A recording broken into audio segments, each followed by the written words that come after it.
want to move out of this casual place, out of the outer court, the Lord is beckoning us, come into the inner court. Come in. I want you to come into the inner court and learn how to worship me in here. And then I'm going to take you to the next step into the Holy of Holies. Hallelujah. Where my presence dwells, where I habitate, where the Ark of the Covenant is. Amen. No mo busa igsuon nga ginaimbitahan ta sa Ginoo ba nga ginapasulod ta niya. Nagaingon ang Ginoo sa ato nga ali sulod ka diri sa sulod nga lawa, diri ka na kung gusto nga makat-on unsaon pagsimba sa ako aron nga ako mo'y mutabang nimo pasudlon dayon ta ka dito sa balaan nga dapit diin nagpuyo ang ako ang presensya. See, I want to go in all the way, and I want to help us all go in all the way and not stay perpetually out here.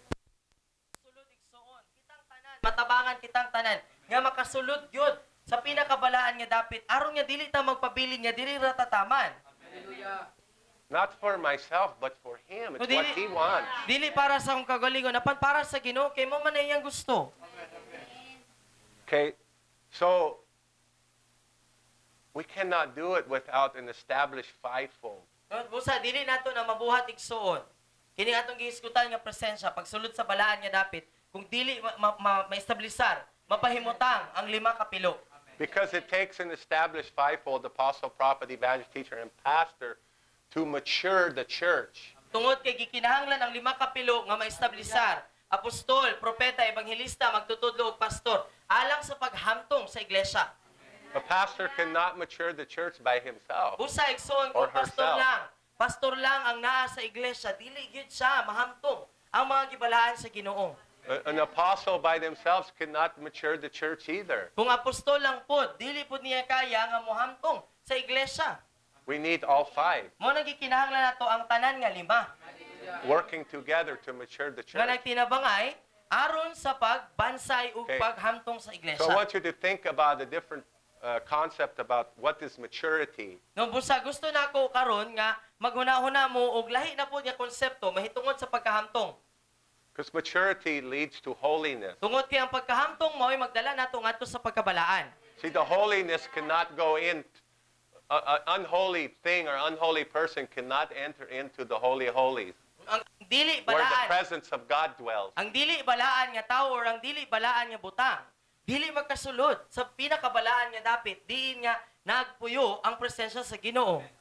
I want you to start thinking about equating maturity with holiness. The immature person cannot enter in to the holy presence of God. No, gusto nako igsoon nga makita nimo nga ang pagkahamtong ug ang pagkabalaan nubot pasabot pag dili pahamtong di kita pwede makasulod dito sa pinakabalaan nga dapit diin nagpuyo ang presensya sa Ginoo. You understand? Nasabtan nato? No. Kay ngano man? It's not because God don't want you, but something unholy that goes into the holy presence of God. Patay. Dili agi igsoon kay dili siya ganahan nga naay mosulod sa iyang presensya.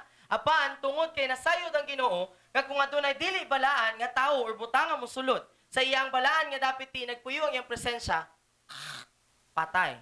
No joke. Dili siya joke. Tinuod.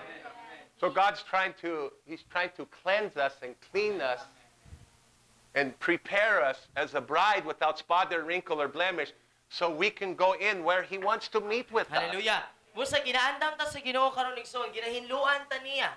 Kay gusto niya nga maandam ta, nga mahimong pangasaunon, nga andam nga mosulod ug motagbo sa iya.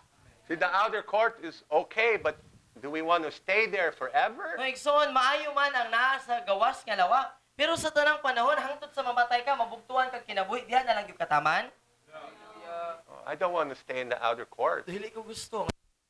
This is what Ezekiel 44 is all about. And I want to encourage you all to read and study Ezekiel 44 this week before Saturday. Hallelujah. Busa ginadasig ang tanan nga magtuon ta sa Ezekiel 44 sa wala pa ang Sabado. Palihug. Palihog tun-an nato ang Ezekiel 44. Okay, so let's go on to Apostle John has these lists of things that must be by faith and implemented into the church. Si Apostle John aduna siya mga gipanglista dire nga mga butang nga kinahanglan nga maimplementar og dawaton di pinaagi sa pagtuo. First of all, we must have absolute faith and trust in the Word of God in the Bible. Una sa tanan kinahanglan nga aduna tay hingpit, bug-os nga pagtuo ug pagsalig sa pulong sa Ginoo. The Word of God is absolute truth. Ang pulong sa Ginoo mao ang kahingpitan sa kamatuoran. And every doctrine and every word must measure up to the holy Word of God. Ug ang matag doktrina ug matag pulong kinahanglan nga subay gayud sa balaan nga pulong sa Ginoo. And anything that anybody says or teaches that is not lining up with the Word of God should be rejected. Ug bisan unsa nga igatudlo or igasulti sa bisan nga dili uyon ug wala na hisubay sa pulong sa Ginoo, kinahanglan nga isalikway. The Word of God is infallible. Tungod kay ang pulong sa Ginoo Perfect. dili siya masayop, perpekto siya. Jesus is the Word. Si Jesus mao ang pulong. This is why each one of you must know the Word of God for yourself. Ug mao kini ang rason ngano ang matag usa kaninyo kinahanglan nga masayod kung unsa ang sulod sa pulong sa Ginoo. So in your outreaches, Busa sa ato ang mga pagpanglakaw, when you're going out and you're ministering to people, sa ato ang pagpanglakaw ug pagministeryo sa mga tawo. what you're going to run up against are questions. No, adunay mga tawo nga atong mahinagbuan nga adunay mga pangutana. They're going to question you No, pangutanon ka. because they sincerely don't know Tungod kay sincero nga wala gid sila kabalo. or they don't understand Or siguro wala sila or kasabot. they were taught this way. Or siguro lahi ang gitudlo sa ila. So any of you who've been doing outreach long enough, have you been challenged by somebody? No, kamo nga dugay-dugay na nga nagapanglakaw naa na ba ni hagit sa inyo ah. Okay? So when you're challenged with the question, the answer, it cannot come from huna-huna. It must only come from the Word of God. Amen. No busa igsoon, ang bisan unsa, no bisag kinsa nga nay pangutana igsoon, walay lain nga katubag, gikan ra gyud sa pulong sa Ginoo, dili pwede diri. Di po pwede diri sa mo. You will get nowhere. Well, it makes no sense to argue with anyone. You must show them the Word of God. I believe this way because this is what it says here. That is the only answer. No, ang tubag ra gyud igsoon, walay pulos. Kung makig-argue ka, kung makigsumpaki ka, kung dili ang pulong sa Ginoo ang atong ipakita. Mo kinahanglan pakito nato sila nga mo ni gingon sa pulong sa Ginoo. Mao ni akong gituuhan kay mo ni gingon sa Bible. You have to know the Word of God. Mo na kinahanglan nga kabalo gyud taon sa Means you sulod have sa to Bible. read it. Bot pasabot kinahanglan nga basahon gyud nato siya. Which means you have to learn how to read. Bot pasabot kinahanglan nga dapat makaton ka unsaon pagbasa. Amen? Amen. Okay. So it doesn't mean that they'll believe what they see, No dilibot bot pasabot nga But- mutuo sila kung unsa ilang nakita or nabasa. but you have to know why you believe what you're saying. Apan kinahanglan nga ikaw mismo nasayod ka bitaw tuod ngano nagtuo ko ani. It has to be in here. Kinahanglan nga gikan gyud siya sulod sa imong kasing-kasing. This is why we try to help you get the fivefold deep in your heart so you can speak about it anytime, anywhere. It just flows out of you because you know it. And it's the same with the Word of God. No, mao ni ang rason igsoon. Nganong gusto nato nga masilsil gyud sa ato ang kasing-kasing ba ang 5 kapilo. Kay ngano bisag asa ka mo ato bitbit nimo siya, ma-share nimo siya bisag kanusa. Pareha pud sa pulong sa Ginoo. Because you will run into people who do not know the Word of God. No tungod kay naa gyud kay mahinagbuan nga mga tawo nga wala kabalo unsa ang pulong sa Ginoo. And so they're misled. Mo nang simang sila. So we have to teach truth from the Word of God. Busa kinahanglan ta magtudlo sa kamatuoran gikan sa pulong sa Ginoo. Okay? You understand how important that is. Nasabtan nato unsa ka importante na? Okay?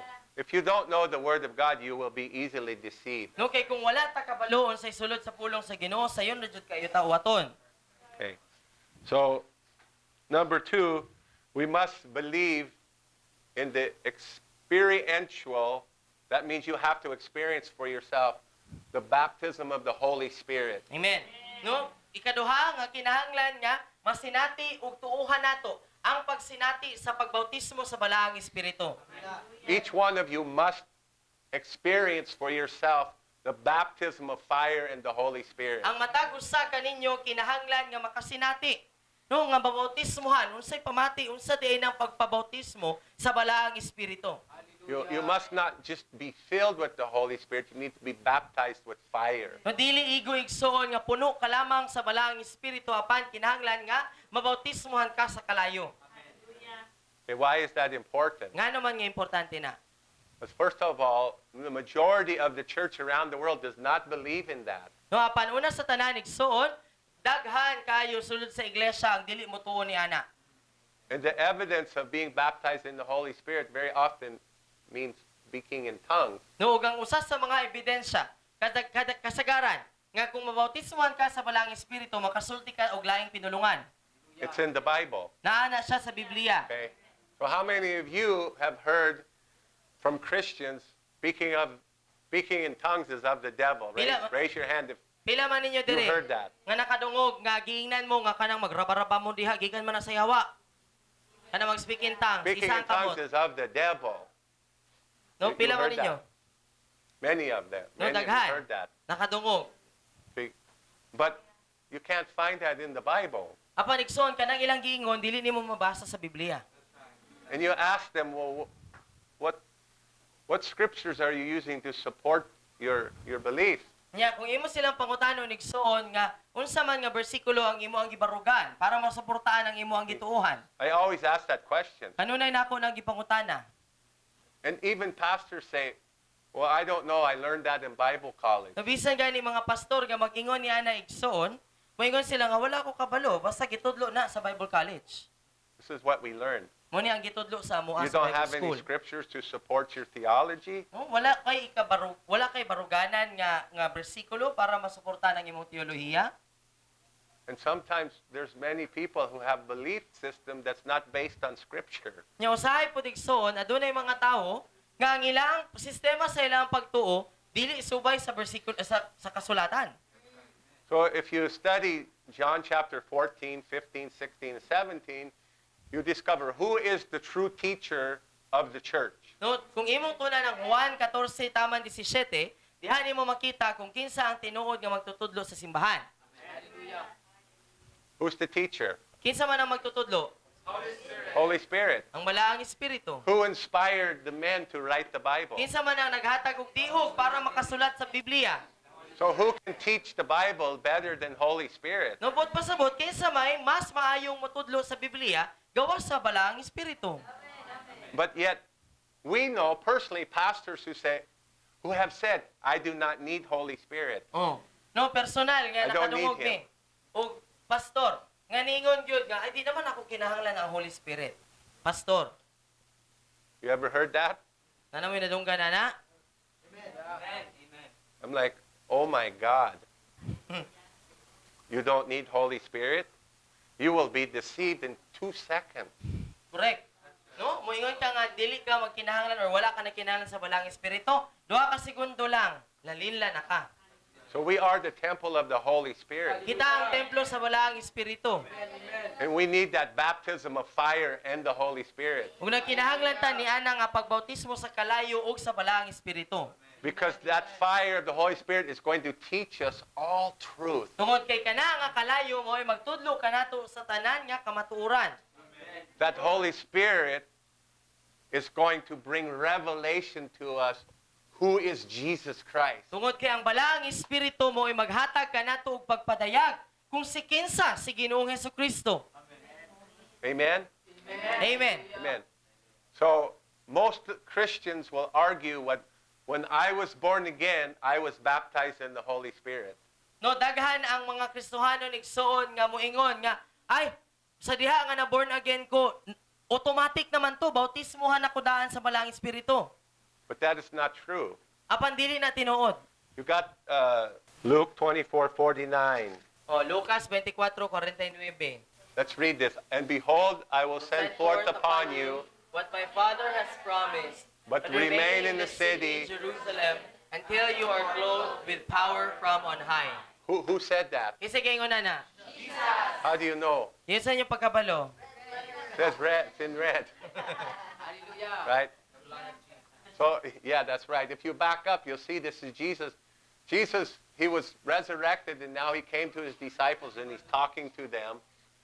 And he's instructing them, go wait for the day of Pentecost. No, dili si Jesus nabanhaw na siya, then nag-ingon siya sa iyang mga tinunan nga, hulatan ninyo ang adlaw sa Pentecostes. Go wait in the upper room until you are baptized with the fire of the Holy Spirit. No, ato kamo ngadto sa taas nga lawak, ug hulatan ninyo hangtod sa moabot kaninyo ang pagbautismo sa balang Which is espiritu. the promise of the Father. Nga mao ang gasa, mao ang saad Okay. sa amahan. So, in John chapter 20, you have the exact same account, but John is saying it instead of Luke. No, diha sa Juan 20 makita nimo nga maoras sa gihapon kini nga panghitabo apan makita nimo nga dili si Jesus ang nagsulti apan si Juan. But John records something that Luke did not record.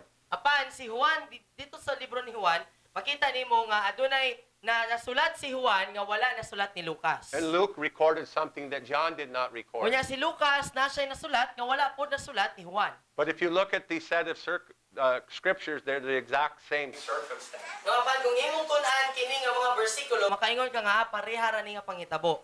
So if you look at John 20:22, Kung imong lantawon sa Juan 20:22, Jesus had just showed himself to them no, si Juan nagingon dito nga si Jesus nagpakita kanila after he was resurrected. human sa iyaang pagkabanhaw. He had went to the Father and then he had come back. No, miadto na siya sa iyang amahan, di mibalik siya diri.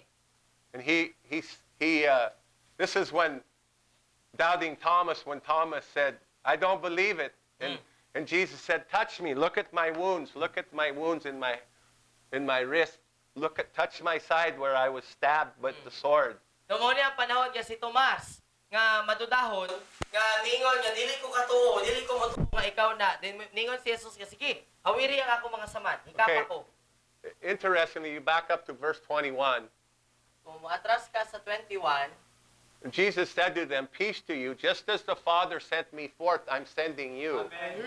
no, si Jesus nagingon kanila nga kalinaw moabot kaninyo nga sa samang pamaagi nga ang amahan nagpadala kanako, ako usab kamong gipadala. And it's the same today. Just as the Father sent Jesus, now Jesus is sending you. Hallelujah. No, pareha ra gyapon na hangtod karon igsoon nga sa samang pamaagi nga gipadala sa amahan si Jesus, gipadala po kaniya.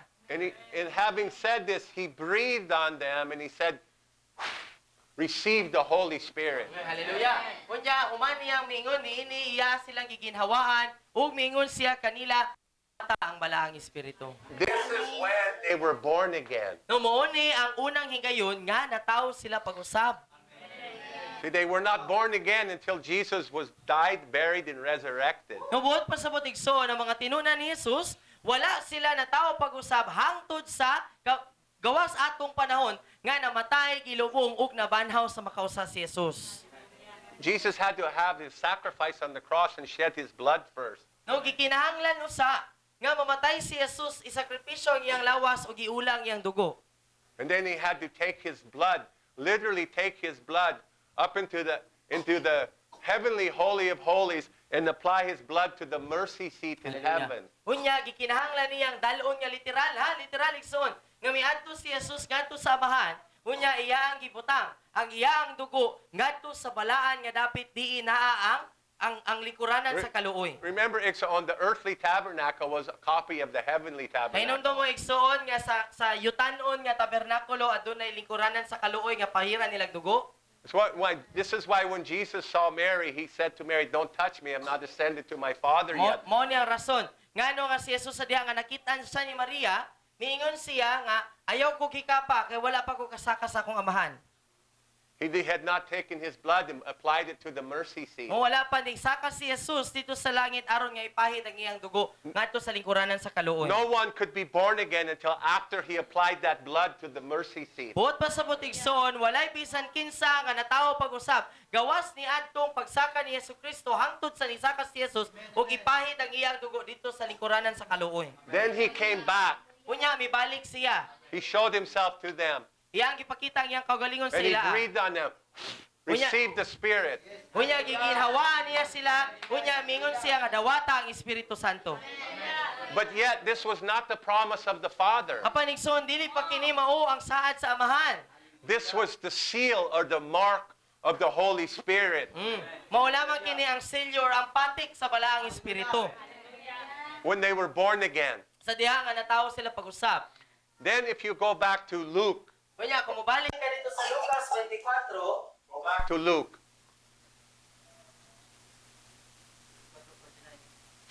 This is the same time Jesus is there. no, With maora his gihapon disciple. kini.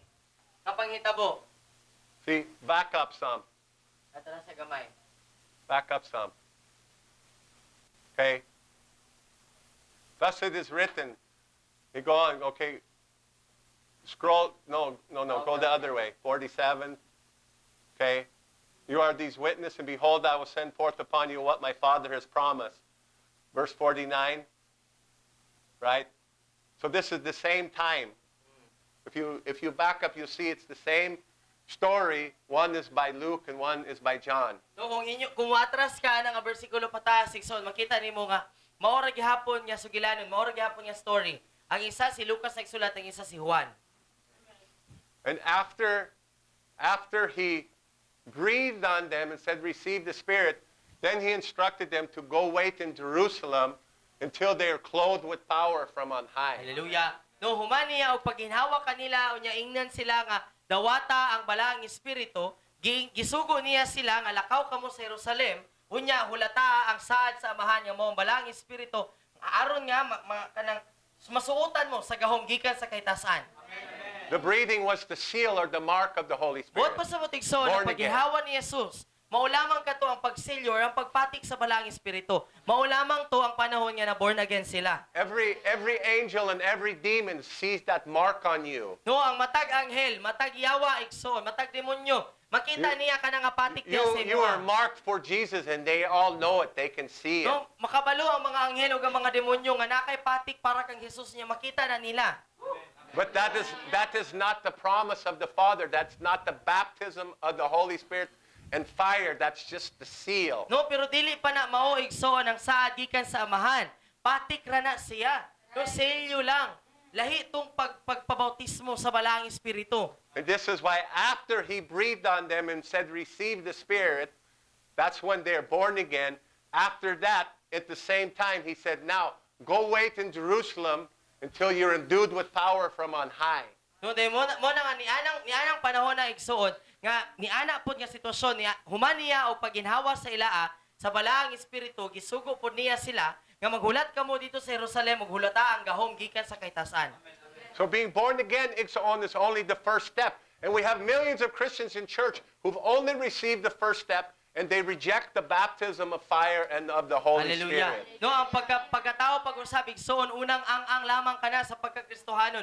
Unya daghan kaayong mga tao sulod sa iglesia ang nagsalikway sa pagpabautismo sa balaang espiritu kay gusto sila nga diha rataman kutob anang unang ang. And many say, I don't need that. I received that when I was born again. But no, that's not what Scripture teaches. Unya daghan ang muingon nga di na ko kinahanglan nga mabautismohan sa balaang espiritu kay nahuman na sa diha nga na born again ko dili na mao ang gingon sa Biblia. You understand? Nasabta na to. We can't do anything without the Holy Spirit. Igsoon wala tay mabuhat kung wala ang balaang espiritu. We must be led by Holy Spirit in all that we do. Kinahanglan nga magiyahan ta sa balaang espiritu sa tanan nga atong pagabuhaton. Number 3, we must believe that the gifts to men that Christ gave us after his ascension, after he went back to the Father, are continually being given. This is talking about the fivefold. No, nag-iskot ni siya sa 5 kapilo igsoon. Nag-ingon si Apostle John, nga aron nga masinati nato ang presensya sa Ginoo kinahanglan nga dawaton ug tuuhan nato isip nga lawas ni Kristo nga ang mga gasa nga gihatag ni Kristo nga mao ang 5 kapilo ug ang uban pang mga gasa human sa iyang pagkabana ug pagkayab ngadto sa langit hangtod karon anaa gihapon. Amen. Ephesians 4:11. Efeso 4:11. Most of us know it. Daga nato kabalo na niini. So, back up a little bit. Verse 10. He who descended is the very same as he who also ascended high above all the heavens, that he, his presence, might fill all things, the whole universe from highest to lowest. Now, who's that? No kinsa man igsoon nga minaog siya usab nga misaka. Okay. Who ascended and descended? Kinsa may ninaos? Kinsa po ni Saka? First he came down, then he went back. Noong una, minaog siya, unya, mibalik siya sa taas. Acts chapter 1, you see him going back. Diba? Bye-bye. Sa buhat uno, makita na to nga, I'll be back for pasaka you na siya. later. Balik-balik. Ningon siya nga, bye-bye, kita tapuhon. Diba? Okay, so this is Jesus, verse 11, and his gifts. Sa 11, nagingon siya, Yes. iya ang mga gasa, Who's that? isa na siya. His. And his gifts, Isa na siya. Jesus, were varied. He himself, Jesus, appointed and gave men to us, some to be apostles, Hallelujah. some prophets, Amen. some evangelists, Amen. some pastors, right? Amen. And young teachers, Amen. right? Amen. God gave, Jesus gave, No, ang Ginoo nagingon, ang Ginoo mo naghatag, si Jesus naghatag. but where are they? Apan karon asa naman sila? Where are they? Asa naman yung 5 kapilo? Why are they not in the church? Nganong wala man sila sa simbahan? Nganong wala na balik? Wala na himutang? Who removed them? Kasi nagtangtang. Who? Pastor. Well, I would have to say Satan deceived people into removing them. Correct.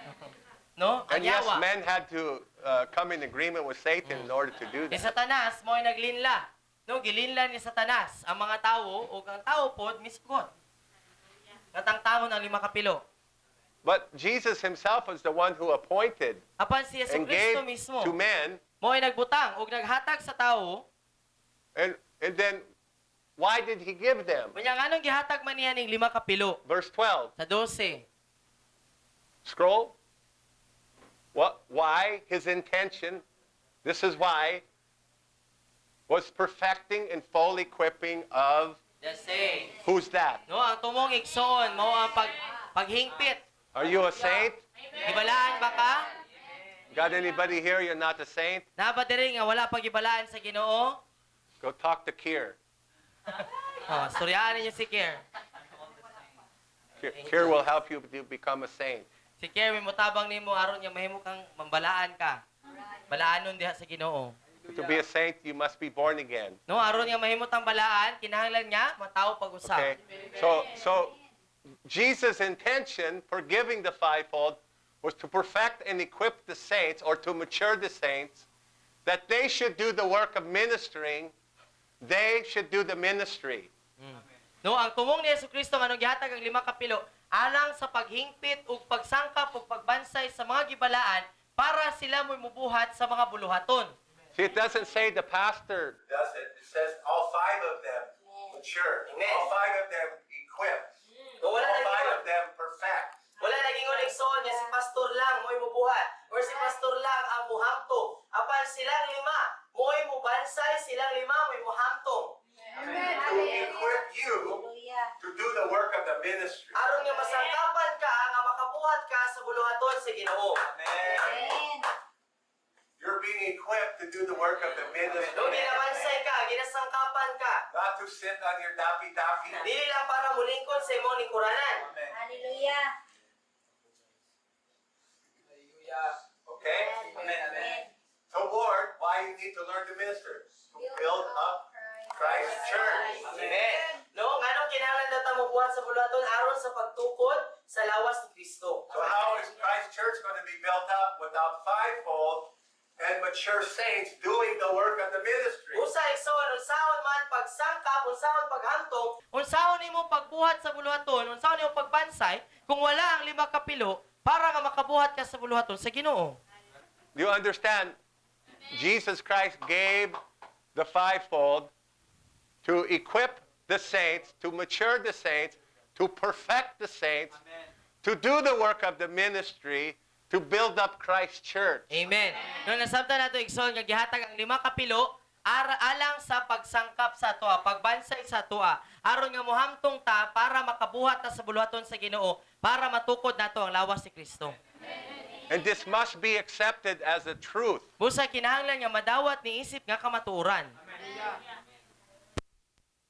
Otherwise, God is not going to have His way. Kay kung dili igsoon, dili gyud mahitabo kung unsa ang kabubuton sa Ginoo.